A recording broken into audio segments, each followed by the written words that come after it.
राम राम भाई लोगों, मैं आपका मित्र हेम सिंह राठौड़ आज आपके सामने बात करने जा रहा हूँ वीर तेजाजी के बारे में। सबसे पहले मैं बताऊं कि राजस्थान में अनेक वीर हुए हैं, लोक देवता भी हुए हैं, जिसमें तेजाजी महाराज, रामदेव जी महाराज, हड़बू जी, पापू जी, मेहा जी, अनेक महाराज हुए हैं। तो मैं बात करने जा रहा हूँ वीर तेजाजी महाराज। राजस्थान के बारे में एक कहावत बहुत ही प्रचलित है, वो है, कहते हैं गांव गांव देवरा गांव गांव थान है, इलियो मारो प्यारो सो राजस्थान है। गांव गांव देवरा गांव गांव थान है, इलियो मारो प्यारो सो राजस्थान है। आज मैं जो बात करने जा रहा हूँ वो वीर तेजाजी महाराज के बारे में बात करने जा रहा हूँ। सबसे पहले मैं बताऊं इनका जो जन्म हुआ था उसके बारे में। इनका जो जन्म हुआ था वो हुआ था माघ शुक्ल चतुर्दशी को। शुक्ल चतुर्दशी विक्रम संवत 1130। कब हुआ था? विक्रम संवत 1130। अगर आपको डेट याद करनी है तो वो डेट क्या है? 29 जनवरी 1033। 1033। इनके जो जन्म हुआ था वो हुआ था खरनाल गांव में। खरनाल में कहाँ हुआ था? खरनाल। ये खरनाल कहाँ पर है? नागौर में। तो आपको ये याद रखना है कि तेजाजी महाराज का जन्म माघ शुक्ल चतुर्दशी को खरनाल में हुआ था। इनके जो पिता थे उनके बारे में बात करूं तो इनके जो पिता थे वो थे ताहड़ जी। इनकी जो माता थी वो थी राम कंवरी। माता कौन थी? राम कंवरी। इनके जो पिता थे वो धोड़िया गोत्र से थे। किससे थे? धोड़िया गोत्र से। आपको ये याद रखना है कि गोत्र कौन सा था? धोड़िया गोत्र। और ये कौन से वंश थे? नागवंश। नागवंशी थे ये। नागवंशी। नागवंशी धोड़िया गोत्र में ताहड़ जी के घर पे इनका जन्म हुआ था। इनकी बहन के बारे में मैं बात करूं तो इनकी जो बहन थी वो थी राजल। कौन थी? राजल। इनकी पत्नी, इनकी जो पत्नी थी वो थी पेमल बाई। कौन थी? पेमल। ये कहां की थी? पनेर की। पनेर गांव की पेमल बाई के साथ इनका विवाह हुआ था। तो आपको अगर याद करना है तो कैसे करोगे? पैसे पत्नी, पैसे पेमल और पैसे ही पनेर। अब मैं इनके बारे में बात करूं, सबसे पहले इनके जो उपनाम है उसके बारे में। तेजाजी महाराज के जो उपनाम हमें सुनने को मिलते हैं वो क्या क्या है? एक तो काला बाला के देवता। काला बाला के देवता।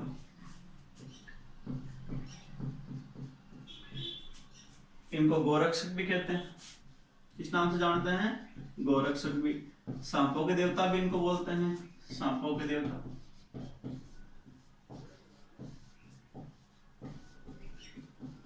एक नाम आता है कृषि कार्यों के उपकारक देवता।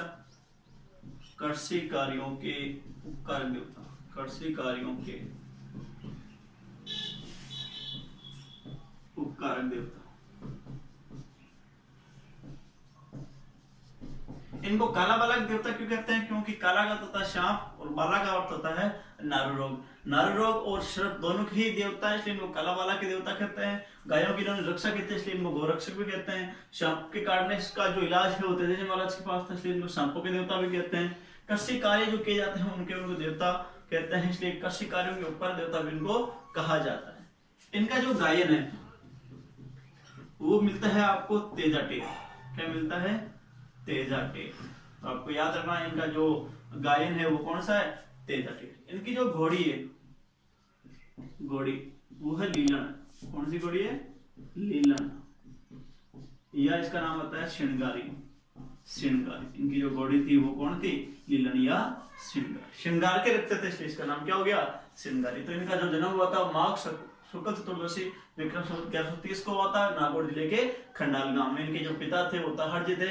माता का नाम राम कंवरी थी। बहन कौन थी? राजल थी। पत्नी पेमल और पनेर गांव की थी।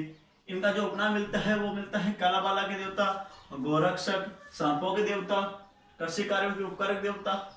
इनका जो गायन अपन को मिलता है वो मिलता है तेजा टेर। इनकी जो घोड़ी मिलती है वो कौन मिलती है? लीलन या श्रृंगार। इनके जो पुजारी अपन को किताबों में सुनने को मिलते हैं वो है गोडला। इनके मंदिरों को थान कहा जाता है। इनका जो पुजारी होता है वो गोडला कहलाता है। वो बात करूंगा इनकी स्टोरी के बारे में। तो तेजाजी महाराज की स्टोरी क्या है? एक बार क्या हुआ, भादवे के महीने में तेजाजी महाराज पढ़ रहे थे, सो रहे थे। तो तेजाजी महाराज की जो माँ है राम गौरी, वो आती है और तेजाजी को कहती है कि भादे का महीना है, बरसात हो चुकी है, तो आप अपने भाई लोगों के साथ जो खेतों में काम कर रहे हैं उनके जैसे ही आप भी खेतों में जाइए और काम कीजिए। तो तेजाजी महाराज चले जाते हैं खेत में। कहाँ चले जाते हैं? खेत में। खेत में जाते हैं, वहां काम करते हैं। लगभग दोपहर के 2 बज जाते हैं और इनका भात आता नहीं है, भोजन दोपहर का जो भोजन होता है वो आता नहीं है। तो तेजाजी महाराज गुस्से में लाल रहते हैं। अब क्या होता है, इनकी जो भाभी है वो आती है भोजन लेके। तेजाजी महाराज कहते हैं कि मैं सुबह से काम कर रहा हूँ, मेरा कुछ सुबह 4 बजे खेत में आ गया था, मेरा भोजन कहाँ है? तो भोजन कहते हैं जी में देवर जी, जी में। तो तेजाजी महाराज भोजन जीमते हैं और कहते हैं, तेजाजी महाराज कहते हैं कि मेरा भोजन नहीं आया। तो वो उनकी जो भाभा है वो बोलती है, मन पीसियो मन पोयो कंवर तेजा रे, मन तो रांधो खाटो खींचड़ो। मन पीसियो मन पोयो कंवर तेजा रे, मन तो रांधो खाटो खींचड़ो। मैंने मन पीसिया, मन पोयो, मन रांधो खाटो खींचड़ो। आप लोग मन मन खाते हो। तो तेजाजी महाराज कहते हैं इतना ही हो गया, तो एक काम कर, तो अपने जा अपनी पत्नी जो उसको ले आ। तो कहते हैं कि मेरी पत्नी? तेजाजी महाराज को पता ही नहीं कि उनका विवाह हुआ है और 9 महीने में ही, 9 माह की उम्र में ही इनका विवाह हो गया था पुष्कर के अंदर। कहाँ हुआ था? पुष्कर के अंदर। तो वो चले जाते हैं माँ के पास, जाते हैं दौड़े दौड़े कि माँ मैं अपनी पत्नी को लेके आऊंगा। तो उसकी माँ सोचती है कि इनको कैसे पता चला? तो पता चलता है कि इनकी जो बाबा है भाभी, वो कहती है कि आप जाओ अपने ससुर जी। नाराज होते हैं और कहते हैं मैं तो जाऊंगा। तो तेजाजी महाराज चले जाते हैं ससुराल की तरफ और जब रात होती है तो रुकते हैं लाछा गुजरी के घर पे। कहाँ रुकते हैं? लाछा गुजरी के घर। तो लाछा गुजरी के घर पे जब तेजाजी महाराज रुकते हैं तो क्या होता है, मेर जाति की जो मीणा है, कौन? मेर जाति की मीणा लाछा गुजरी की गायों को ले जाते हैं। कहते थे पहले एक नागौरी बैल एक फॉर्च्यूनर के बराबर होती थी। किसके बराबर होती थी? फॉर्च्यूनर। तो मेर जाति की जो मीणा है वो लाछा गुजरी की गायों को ले जाते हैं। तो तेजाजी महाराज वचन देते हैं लाछा गुजरी की, मैं तेरी गायों को छुड़ा के लेके आऊंगा। तो तेजाजी महाराज जाते हैं कहां पर? मेर जाति की मीणाओं से युद्ध करने के लिए। कहां किस लिए जाते हैं? मेर जाति की मीणाओं से गायों को रक्षा करने के लिए, उनको युद्ध करने के लिए निकल जाते हैं। तो रास्ते के अंदर जब वो जाते हैं तो एक आग के अंदर एक सर्प कूद रहा था। तेजाजी महाराज अपने भाले की चाहते हैं जिनको बचाते हैं। तो नाग देवता कहते हैं कि तूने ये क्या कर दिया, मैं आज मोक्ष को प्राप्त कर रहा था लेकिन तेरी वजह से मैं आज मोक्ष प्राप्त नहीं कर पाऊंगा। तो क्या होता है, वो तेजाजी महाराज वचन देते, वो कहते हैं नाग देवता कि मैं तेरे को डसूंगा। अब डसूंगा, तेजाजी महाराज ने कहा मैंने लाछा गुजरी को वचन दिया है कि मैं तेरी गायों को, मैं वचन बता रही हूँ, पहले मैं गायों की रक्षा करूंगा और जैसे मैं गायों की रक्षा करके आऊंगा आप मुझे डस लेना। तो तेजाजी महाराज जाते हैं, मेरे जाति की मीणाओं से युद्ध लड़ते हैं। ये युद्ध जो लड़ते हैं वो लड़ते हैं मंडावरिया गांव में। कहाँ लड़ते हैं? मंडावरिया गांव। आपको ये याद रखना है कि तेजाजी महाराज मेरे जाति की मीणाओं से युद्ध कर लड़ते हैं मंडावरिया गांव में। तो मंडावरिया गांव के जो मीणा थे उनको हरा देते हैं और वहां से गायों को चुरा के ले आते हैं। और अपने वचन की रक्षा के लिए तेजाजी महाराज वापस पुनः नाग देवता के पास आते हैं और कहा अब मुझे डस लो। तो तेजाजी महाराज को कहता है नाग देवता तेरे तो पूरे शरीर पे खून से लथपथ है, कहाँ डसू? तो तेजाजी महाराज कहते हैं मेरी जीभ पे डस लो। तो कहते हैं नाग देवता ने तेजाजी महाराज को कहाँ पे डसा? जीभ पर डसा। तो तेजाजी महाराज वहीं खत्म हो जाते हैं। तो ये कहते हैं जो सांप था वासक सर्प, जो सांप को डसने वाला था वो सर्प कौन सा था? वासक सर्प था। ये आपको याद रखना है। कौन से गांव में डसा? तो वो आपको याद रखना है सेंद्रिया गांव। गांव का नाम क्या था? सेंद्रिया गांव। तो आपको ये याद रखना है तेजाजी महाराज को सांप ने जो जिस स्थान पर डसा वो था सेंद्रिया गांव। वासक सर्प जीभ पर डसा था। इनकी जो मृत्यु हुई थी वो होती सुरसुरा में, सुरसुरा में इनकी मृत्यु हुई थी। सुरसुरा, ये सारे जो जगह हैं वो सब कहां पर आते हैं? अजमेर में। इनका जन्म केवल नागौर में हुआ था, बाकी सारा का सारा काम कहां हुआ था?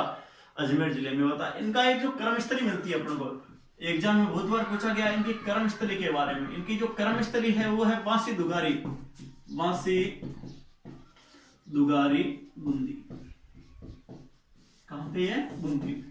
आपको याद रखना है बांसी दुगारी बूंदी के अंदर इनकी कर्मस्थली है। इनका मंदिर एक पशु मेला इनके नाम से बढ़ता है, वह परबसर का पशु मेला, वीर तेजा पशु मेला। वो आपको याद रखना है, इंपॉर्टेंट, बहुत एग्जामों में ये पूछा गया है। वीर तेजाजी पशु मेला कहां पे बढ़ता है? परबसर में। खारिया तालाब है, वहां पे इसका मेला पड़ता है, वीर तेजाजी पशु मेला परबसर के अंदर पड़ता है, ये आपको याद रखना है। तो तेजाजी महाराज के बारे में मैंने आपको बहुत बार बताई है। इनका जो पुजारी है वो गोडले हैं, इनके जो मंदिर होते हैं उनको थान कहते हैं। इनका जन्म विक्रम संवत 1073 ईस्वी को हुआ था। इनके पिता ताहड़ जी, माता रामकुंवरी, बहन राजल, पत्नी पेमल, ये आप सब आपको याद रखना है। किसकी गायों की रक्षा की थी?